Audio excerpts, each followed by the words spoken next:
naglalakad kami doon. Tapos sabi ko sa kanya, naglalakad kami, sabi ko, alam mo, ang ganda ng Kuala Lumpur. Sabi ko sa kanya, ang daming laman ng kanilang mall, madaming stocks yung kanilang, alam mo yun, hindi ka napipilitan na ito na lang bibilhin ko kasi ito lang yung nandoon. Marami kang choices. Marami kang choices, napakaganda ng mall, tapos maayos. Tapos sabi ko sa anak ko, ganda to. Sabi niya, oo nga mo. Sabi niya, dalhin natin, dalawa niya ng kapatid, dalhin natin sila dito para makita nila ang Kuala Lumpur. Even ang galing sa airport. Malayo ang airport. Sinabi mo, ma'am. Di ba, ma'am? Sa atin, alam mo, nakasimento naman siya, naka-asfalto naman siya, pero bakit gumaganon? Hindi ko maintindihan. Talaga, totoo. Dumadaan ka ng EDSA, nakasimento man siya, asfalto siya, pero bakit dito, suabe. Diba? Hanoi. So, yun yung nakita namin na dapat kaparte ng programa natin sa Independence Day. Yung mga best practices sa ibang bansa na kayong lahat nakita ninyo. Dahil tumira, nagtrabaho, 20 years, 15 years, 10 years kayo sa ibang bansa. At nakita ninyo kung ano yung mga pinakamaganda na ginawa nila para sa kanilang bansa na gusto natin makita sa ating bayan. Na ngayon ay pangarap pa lang, pag-uusapan natin, pero sa susunod, dapat nakita natin, naramdaman natin, at maipamana natin sa mga anak natin. Hindi yung kung ano yung 1990s, ay ganun pa rin ang ibigay natin sa ating mga anak. Kaya po napakahalaga ng celebration natin ng Independence Day. Dahil ito ay celebration ng ating kalayaan, pagpapasalamat sa ating mga ninuno, pero ito din ay pagkilala ng ating mga problema bilang bayan, at ito din ay panahon para tayo ay makapagbigay ng ating mga pangarap para sa ating pinakamamahal na bayan. Isang maisog na pagbati. Intro pa lang po yun. Ito po yung totoo na speech. Ito po yung totoo na speech. Kailangan ko po gawin ito kanina sa Senator Amy. Sabi ko sa kanya, huwag mo ko kasapin kasi hindi pa tapos yung speech ko. Ginagawa ko siya. Tapos habang kumakanta si Jimmy Bondok, maganon-ganon ako, pero edit ako ng speech. Habang kumakanta si Robin Padilla, sabi ko, Jai Rahim, pasa mo sa akin yung ano. Tapos sabi ni Senator Amy, bakit parang seryoso yung speech mo? Bakit ano? Siniseryoso mo yan? Sabi ko, yung trabaho ko kasi. Trabaho ko ang magbigay ng mensahe para sa inyong lahat.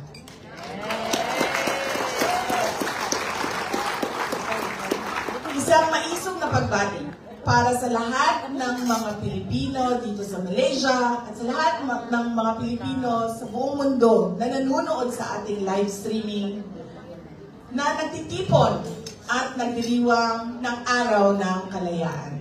Isang maisog na pagbati sa lahat ng mga Pilipinong nagmamahal sa Pilipinas at patuloy na naninindigan sa kabila ng panganib na dala nito.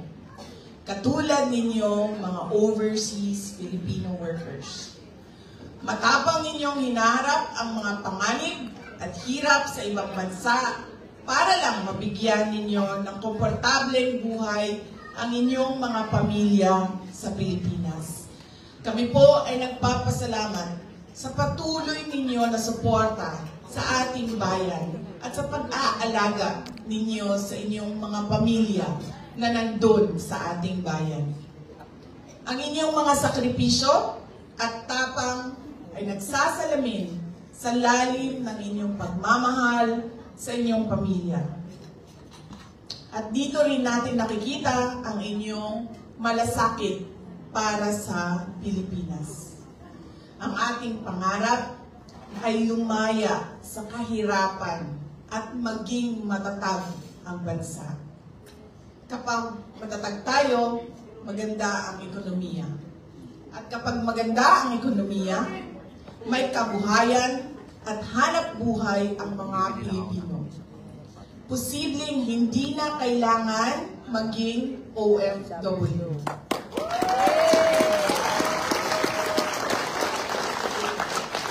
Aalis lang po tayo sa ating bansa, hindi dahil sa pangangailangan, kundi dahil sa kagustuhan.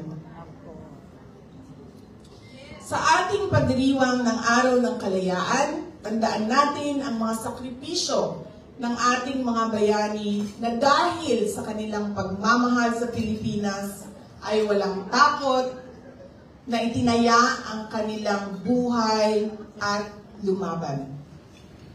Paalala rin ang araw na ito na ang kalayaan ay makakamtan lamang natin kung tayo ay tunay na nagkakaisa.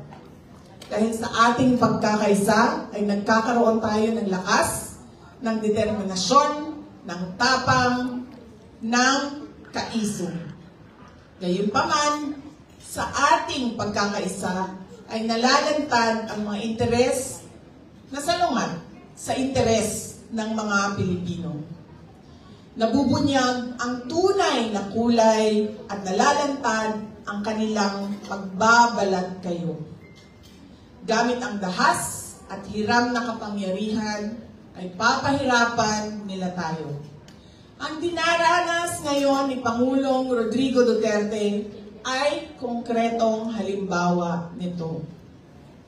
Alam niyo po, meron na po akong mga nakilala sa iba't ibang bansa dahil sa trabaho ko, mga dayuhan, dahil sa trabaho ko bilang isang Vice President at dating Education Minister. At sa mga nakausap ko, lahat sila nagsabi, it is unthinkable for a government to surrender its citizen to a foreign power. Yan ang eksaktong sinabi sa akin ng isa sa mga nakausap ko. Tapos, lingo-lingo siya, pero sa Pilipinas, napakadali na ibigay ninyo ang inyong former head of state. Kaya ako man ay, kahit hindi anak, kahit sabihin na lang natin, karaniwang mamamayan, nahihiya ako sa ginawa natin sa ating dating Pangulo. Duterte! Duterte! Duterte!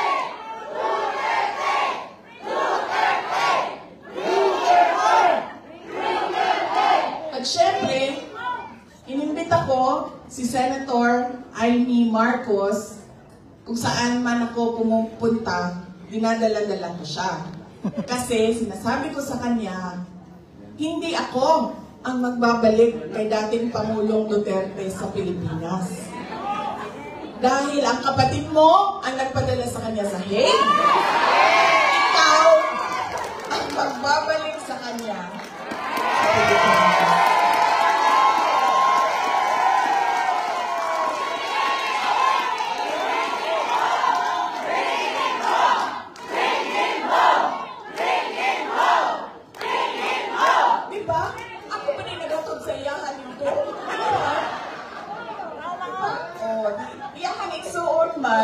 Ikaw ang magbalik dito sa mga kalaban. Kaya dala-dala ko yan siya lagi. Yan sana ako pumunta. Kasi alam nyo, bakit? Kahit saan din ako pumunta, lahat ng Pilipino nagsasabi, iuwi mo sa akin. Nasabihan ako, kahit nung bata sa kampanya namin sa Manila, maliit na bata, na pagbaba ko sa stage, mukha siyang mga 8-9 years old. Sabi niya sa akin, ibalik mo si Tatay Digong. Bakit ako? Ikaw! Diba? Kaya dala-dala ko yan siya. Kahit saan. Parang dal eh. Para siyang naka-hostage. Bibitawan ko lang yan siya kapag si dating Pangulong Duterte ay nabalik na sa Lanao City.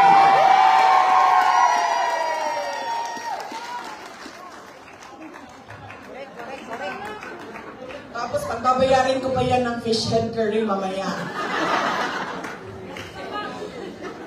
Tulad kay Pangulong Duterte, dahil sa kanyang patuloy na pagmamahal at malasakit sa ating bayan, ay itinuring siyang kalaban ng mga taong lasing sa kapangyarihan.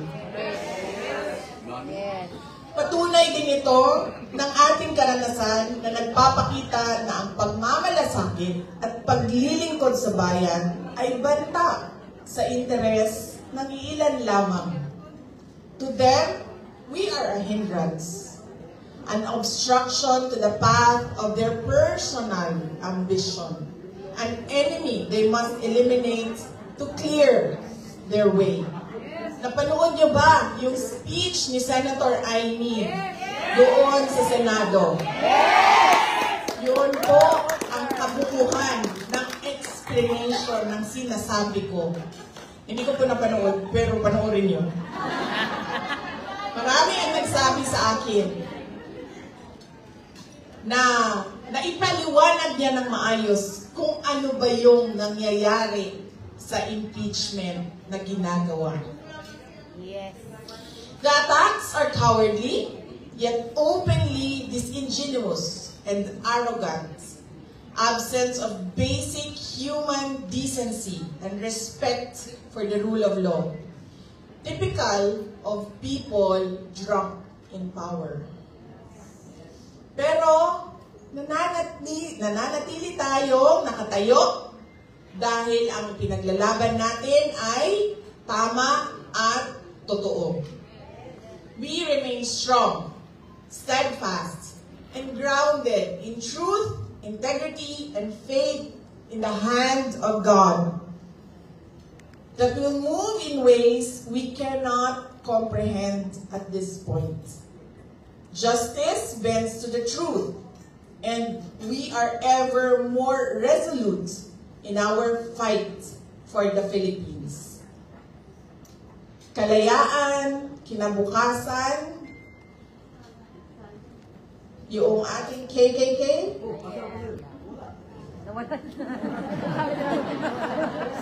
kasaysayan, kalayaan, kinabukasan. At naniniwala akong may papanalo natin ang laban na ito dahil laban natin itong lahat.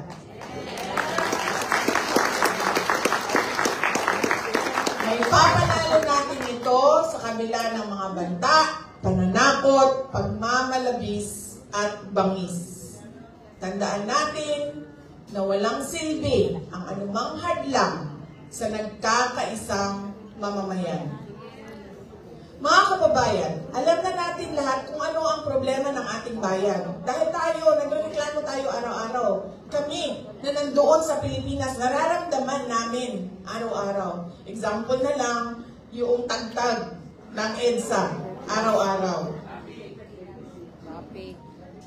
Kaya ang consultation namin ngayon ay hindi kung ano yung reklamo, kundi kung ano yung naisip ninyo. At nakita ninyong solusyon. Nakita ninyo sa ibang mga bansa. Kung saan kayo ay nanirahan, kung saan kayo ay nagtrabaho. Whether by choice or by force, you have lived and worked abroad. You have witnessed effective systems and thriving communities. What best practices from other countries should be adopted in the Philippines? What changes would you like to see for a better future? Sa konsultasyon na ito, nais naming marinig mula sa inyo ang inyong mga karanasan sa ibang bansa upang mabago natin ang direksyon ng ating bayan. We should demand change. We should fight for change. ang araw ng kalayaan ay maging inspirasyon sana natin para patuloy na maging tapat na mga Pilipino. Tulungan po natin ang Pilipinas, huwag tayong mapagod sa pakikipaglaban para sa magandang kinabukasan ng ating mga pamilya, lalong-lalo na ng ating mga anak. Huwag nating ipagkunulo ang kapwa Pilipino o isuko ang interes ng Pilipinas. May pag-asa po tayo. At bilang mga maisog na mga Pilipino, may magagawa tayo. Mga kababayan, sa ating patuloy na pagkakaisa ay hindi tayo mabubuwal. Hindi tayo matutumba. Hindi tayo mapapabagsak. Maligayang araw ng kalayaan, Pilipinas. Ang lahat ng ginagawa natin ay para sa Diyos, sa bayan, at sa bawat pamilyang Pilipino.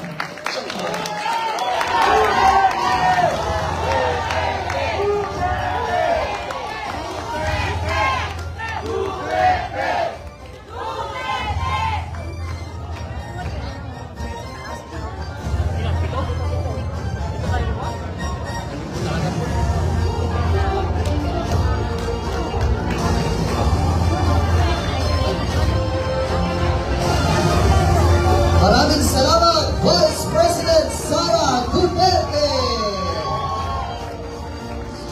So, hingin po namin lahat po ng ating po mga speakers na pumunta po magsamantala sa stage para po sa ating pong presentation of Filipino.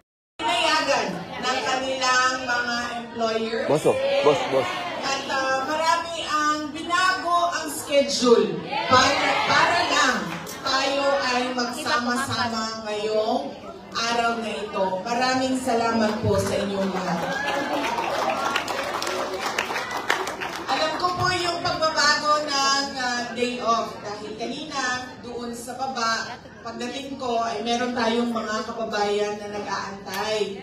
Picture na lang daw sana dahil hindi sila imbitado at hindi sila makaakyat dito sa taas. So sabi ko, wala namang problema. Ako nang bahala sa inyo. Picture tayo dito, akyat tayong lahat doon sa taas. Nasa likod po sila.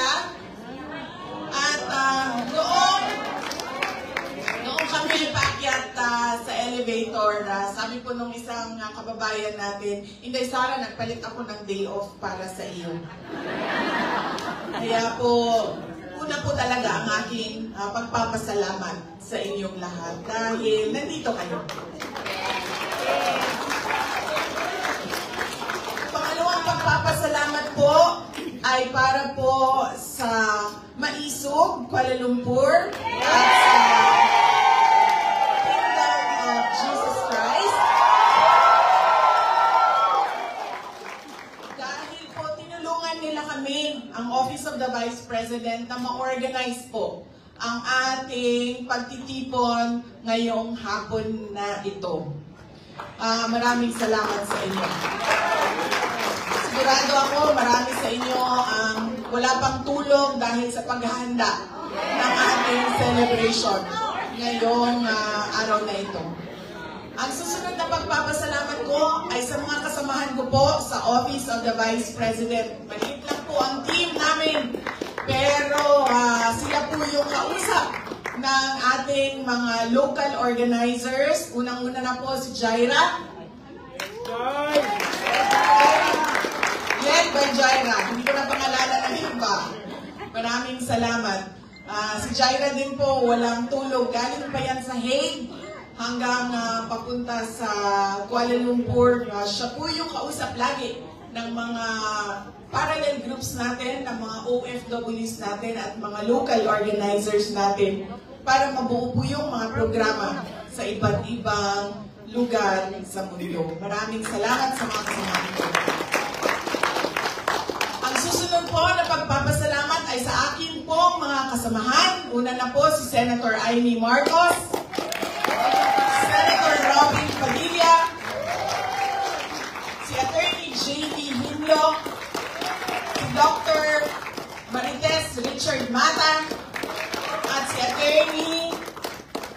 Bondo. At kasama niyo po ang ating pong nagdadalang tao. Congratulations, Elizabeth. Alam niyo po, magtataka kayo, tapos na naman ang kampanya. Totoo yun. Pero bakit nandito si Attorney Hinlo, si Attorney Bondok, si Dr. Mata? Kasi po, para sa akin, at alam kong totoo, nanalo po sila. Kausap ko po IT experts na nagsasabi, hindi talaga pwede na totoo yung mga numero na lumabas. Hindi po ako IT expert, kaya sinabihan ko po ang PDP. Sabi ko, kayo ang partido.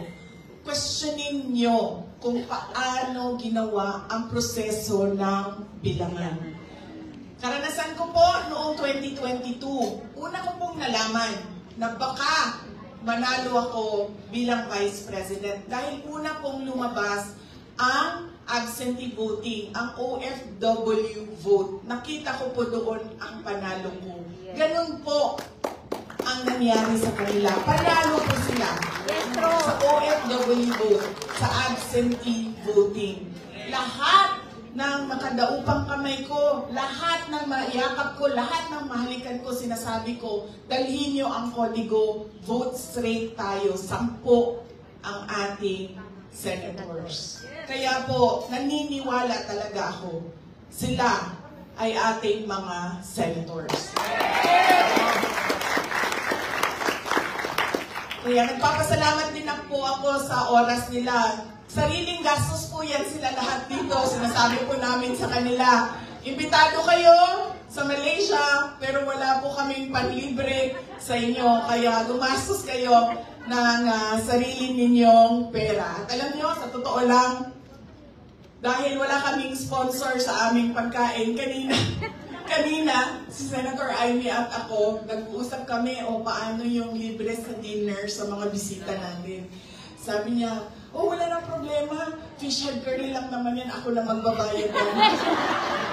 Tapos sabi niya sa akin, iba na yun kapag wagyu na ang usapan. Ganyan po, KKB po kami, pero pasalamat kami dahil nandito sila para sa inyo. Hindi po mangampanya, pero magsasabi po sila kung ano po ang kalagayan ng ating bansa. Ang susunod na pagpapasalamat ko po ay sa ating pong mga nag-opening remarks at nagbigay ng prayers. Maraming salamat po sa inyo. Kasahin ko lang po mula sa ating programa. Si Ma'am Elizabeth Domingo de Guzman at si Rosela Vedua Orbel. Maraming salamat. Alam niyo po kanina, naramdaman ko na na Filipino event to kasi kumakanta na kayo at meron ng video okay sa harap Doon ko na medyo kinabahan na ako. Sabi ko, patay na ito. Kabahan na talaga ito. Tapos, kumanta na si Attorney Jimmy Bondok. Sabi ko, patay na to. Kumano na ako kay Senator Amy. O, anong handa mo? Sabi ko, wala. Sabi ko, ako din yung naganda ng kanta. Nung kumanta si Robin, sabi ko, huwag na tayo kumanta. Huwag na.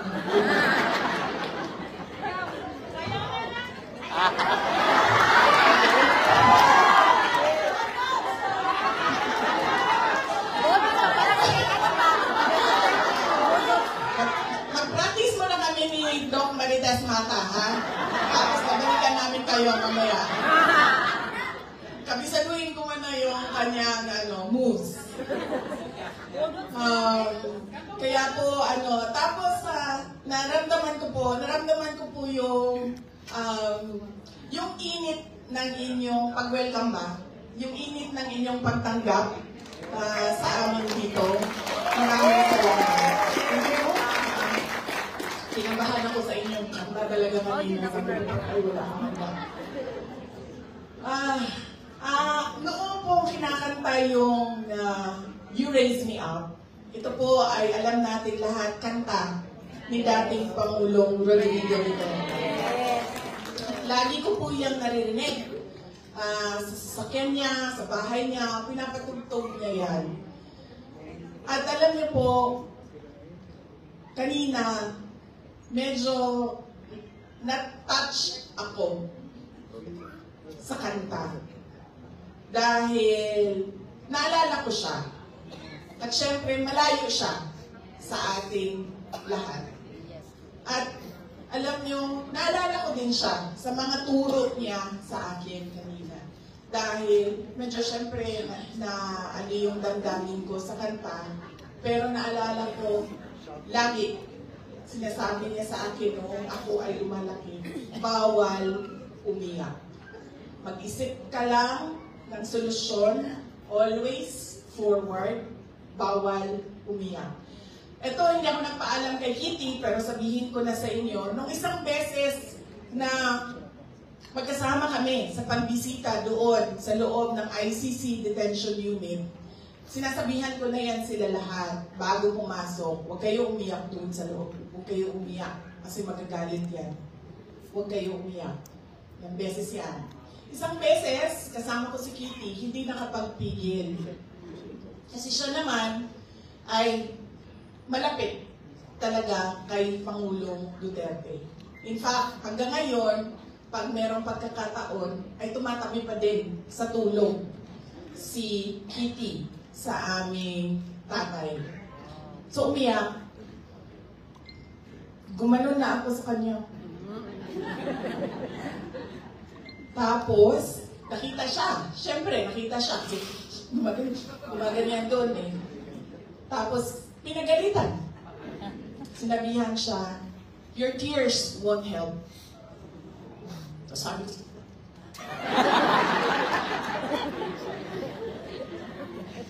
ganun siya. Ganun po talaga siya. Bawal talaga umiyak. Noong bata pa ako, naalala ko, kasi lagi sinasabi, di ba? Pag natumba tayo, Pilipino, pag natumba yung bata, nagagalit yung magulang. Di ba? Nadagma ko. Sinundo niya ako sa paaralan, tumatakbo ako papunta sa sasakyan, tapos diretso, plak! Diretso talaga, flat. Medyo hindi pa ako kagad kasi nagulat ako sa nangyari sa akin eh. Masakit.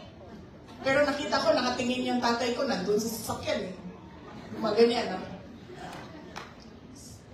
Upo ako sa sasakyan, tapos sabi niya, huwag ka umiyak.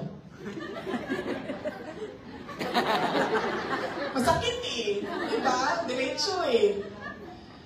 So, ganon po, kahit noong nakwento ko na ito, noong nasa law school ako, iyak ako, sabi niya, hindi nakakatulong iyak mo. Ang dapat mong iniisip kung ano yung solusyon sa problema.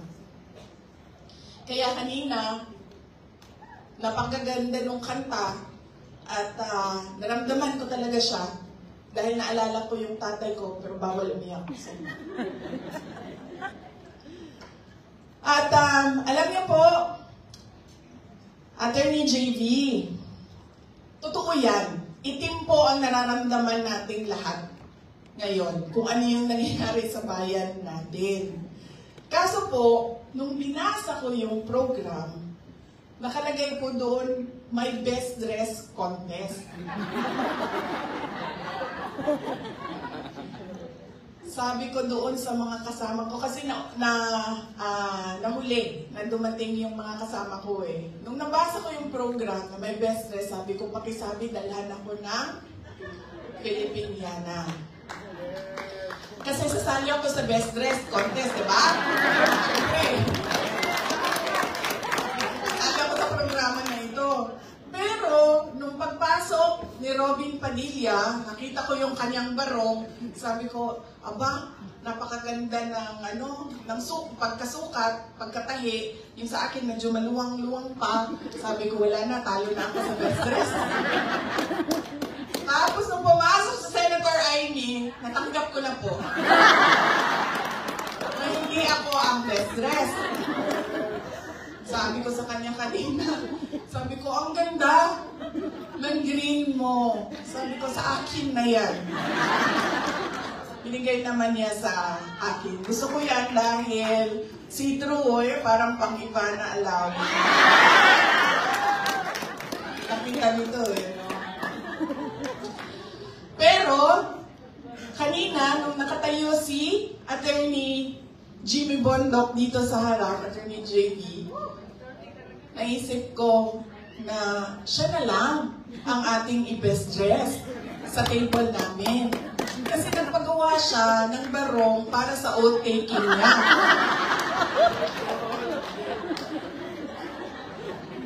Pwede kita i-oath dito, alam mo ba yun?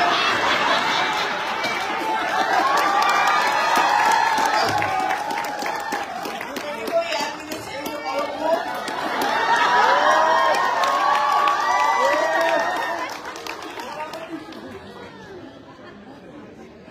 Pero masaya pa rin ako dahil ang nanalo ng ating best dress ay Sara pa rin ang pangalan.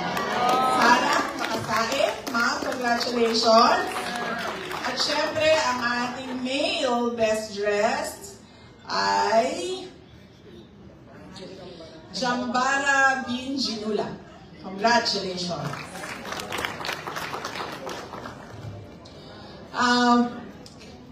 Doc Marites, bahala na si Batman, di ba?